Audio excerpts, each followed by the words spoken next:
স্বামীর কাছে স্ত্রী যে চারটি জিনিস পাওনা রয়েছে, যদি কোনো স্বামী তার স্ত্রীকে এই চারটি হক আদায় না করে তাহলে সে জাহান্নামে চলে যাবে। আল্লাহ রাসূল সাল্লাল্লাহু আলাইহি ওয়াসাল্লাম নিজে বলে দিয়েছেন চারটি করণীয় প্রত্যেকটা স্বামী তার স্ত্রীদের উপরে চারটি হক অবভিয়াসলি আদায় করবে। যদি আদায় না করে will go to hell fire, তারা জাহান্নামে চলে যাবে। আল্লাহ রাসূল সাল্লাল্লাহু আলাইহি ওয়াসাল্লাম নিজে বলে দিয়েছেন।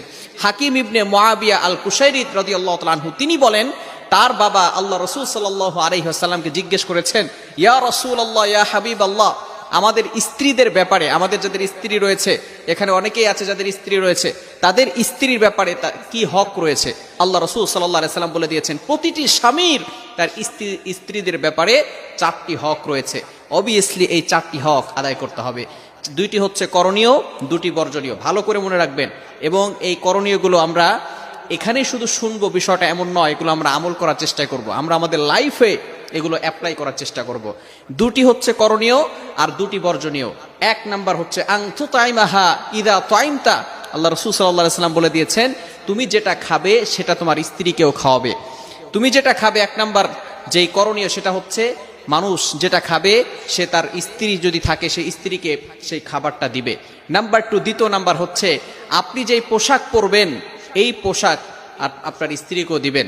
অর্থাৎ আপনি ভিআইপি পোশাক পরেন, ব্র্যান্ডের পোশাক আপনি পরেন, কিন্তু আপনার স্ত্রীকে কোনো পোশাক দেন না। বছরের পর বছর চলে যায়, আপনার স্ত্রীকে নতুন কোনো পোশাক দেন না। আপনি ঠিকই ব্র্যান্ডের পোশাক পরে বাইরে ঘোরাফেরা করেন, কিন্তু আপনার স্ত্রীকে পোশাক দেন না।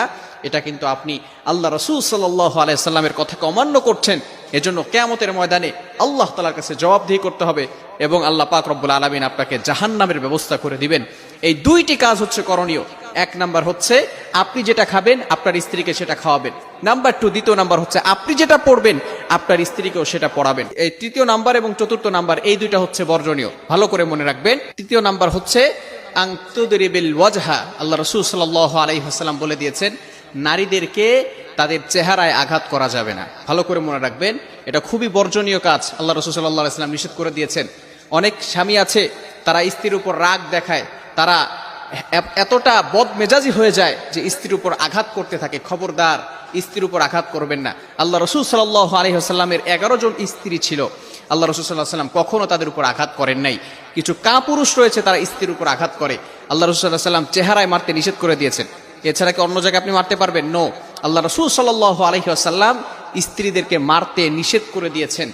এবং সব সময় মনে রাখবেন আল্লাহ রাসূল সাল্লাল্লাহু আলাইহি ওয়াসাল্লাম নিজে বলে দিয়েছেন, বুখারী শরীফের হাদিস 5204 নম্বর হাদিসের ভিতরে আল্লাহ রাসূল সাল্লাল্লাহু আলাইহি ওয়াসাল্লাম বলে দিয়েছেন তোমরা তোমাদের স্ত্রীদেরকে গোলামের মতো, চাকরের মতো, গরু ছাগলের মতো এমন ভাবে আঘাত করবে না। কিছু তো স্বামী তো এমন রয়েছে তারা এমন ভাবে মদ খেয়ে, গাঁজা খেয়ে তারা স্ত্রীর উপর অ্যাটাক করে, এমন ভাবে আঘাত করতে থাকে কেমন যেন সে পশুর মতো ব্যবহার করতে থাকে। খবরদার, এটা কখনো করবেন না।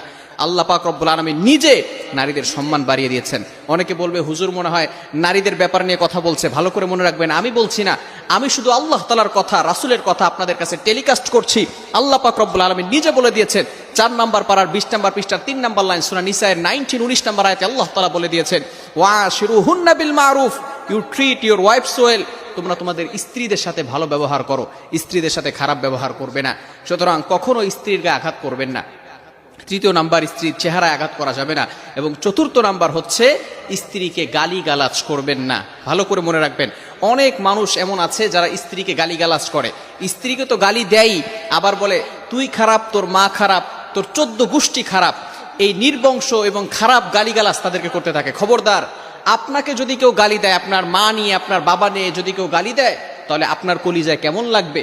যদিও সে তার, আপনার স্ত্রী, সে তার পিতামাতা, ভাই বোন, আত্মীয় স্বজন সকলের থেকে দূরে এসে আপনার কাছে থাকতেছে, এটার মানে এই নয় যে সে তার পিতামাতাকে ভালোবাসে না। অবভিয়াসলি তার পিতামাতার প্রতি তার ভালোবাসা রয়েছে। সুতরাং আপনি তার সামনে যদি তার পিতামাতাকে গালি দেন তাহলে এটা তার জন্য কষ্টকর হয়ে যাবে। আল্লাহ রাসূল সাল্লাল্লাহু আলাইহি ওয়াসাল্লাম এর থেকে নিষেধ করে দিয়েছেন। ভালো করে মনে রাখবেন, আপনি কাকে গালি দিচ্ছেন, কাকে তার গোষ্ঠী ধরে গালি দিচ্ছেন। আপনি আপনার স্ত্রীকে বলছেন তুই খারাপ, তোর মা খারাপ, তোর 14 গোষ্ঠী খারাপ। আপনি যাকে গালি দিচ্ছেন সে কিন্তু আপনার ছেলের মা হয়। আপনি যাকে গালি দিচ্ছেন সে কিন্তু আপনার মেয়ের মা হয়।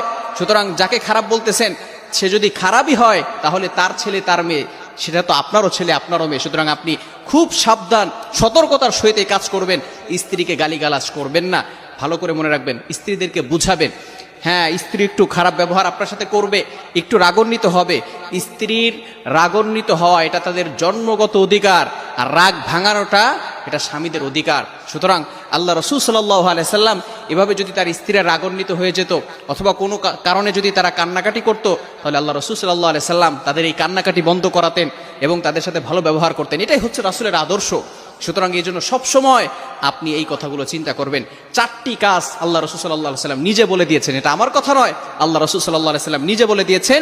প্রতিটি স্ত্রীর জন্য প্রতিটি স্বামী এই 4টি হক আদায় করবে। এক